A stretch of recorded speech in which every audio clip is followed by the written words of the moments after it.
بسم الله. السلام عليكم ورحمة الله وبركاته. وادين سلام ميل كستو جوجتين وحينو ودا رجينا عمر ديري عافماد إن شاء الله.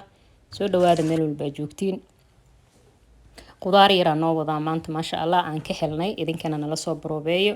iyo wax yar oo dhiirigelin ah. ما شاء الله meesha horta aan salaatan ku sameeyay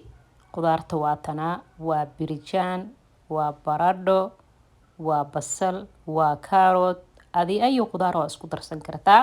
muhiimadu waxa waaye in ovenka lagu kariyo foornada la geliyo waayo marka suuga ahaan ka dhigatid way ka badbadanaysaa waana nacaysaa laakiin marka xawaash iyo cusbi iyo wax dhanaan ku dartid foornada gelisid macaani ku soo baxay ma sha Allah kaligeed waa cuni kartaa cansalaatada ku cunaysaa hadaa rabtidna waxaaba ka dhiganaysaa cuntada kor saaranaysaa laakiin ana waxaan ku jeclahay ayada marka saan oo kale oo ovenka lagu soo bixiyo cansalaatada ku cun basbaaska ku darso daarta brisir ku cun hadaarta jabrooti ku cun waxay diidaysa maraa ma sha Allah tabarakallah nala soo probay idinkana waa ka heli doontiin waxaan kaloo jeclaystay maanta inaan ka hadlo gabdhaha hooyooyinka ah intaan haysan Allah siiyo awlaad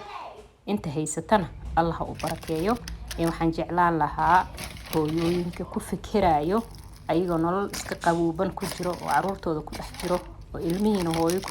ku ildoogsanayaan inay qalbigooda geliyaan inay tahriibaan ama ay dhahaan hana loo sii haayo caruurtan ama qof macruufa uga tagtid ama qof ehla uga tagtid shaqo aadid wadankii ka tagtid xanuunkeeda leedahay waligaa ha ku fikirin aan ku dhihi lahaa taas waa laga fiican yahay horena waa loo sameeyay haddii xilligii hore ay ma aqaan jawgu iska fiicnaan jiray laakiin xilligan maanta la joogo waxa dhashay gacantaada ay ku fiican yihiin haddii caafimaad daro jirto kuma darin dhimasho haday jirto kuma darin caruurtaada ay kugu fiican yihiin gacantaada ay ku fiican yihiin ha ku fikirin meel kale ina ka aadid ama soo shaqeysatid meesha joogtid wax walba ku helaysaa hada ilaahay ku baridid ilaahay tala saaratid ayaga xitaa waajiba ku saaran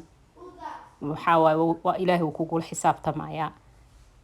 waxbarashadooda iyo akhlaaqdooda waxaas dhan muhiimay ku tahay ilmahaaga hadaa ka tagtid waxaa ogaataa qof ilaahay ka baqaayo oo ilaahay ku xiran kuma darin ani ilmahaaga hadaa ka tagtid sida aad rabtid mar walba kuma noqonayaan sida adig u xanaanaysan kartid uma xanaanaysan kartid teeda kale waxaaba ka sii daranba marka adiga la joogtid haday cunto cunin xitaa lagama dareemaan laakiin marka adiga maqan tahay haday wax cunaan iyo haday wax cuninba isku hal ayay u tahay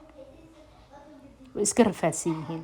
kaana ilmo hooyadood ka dhimato kale ay u murgaayaan ay u fikirayaan marka hooyo waxaan ku dhihi lahaa arintaas maskaxdaada ha gelin waliga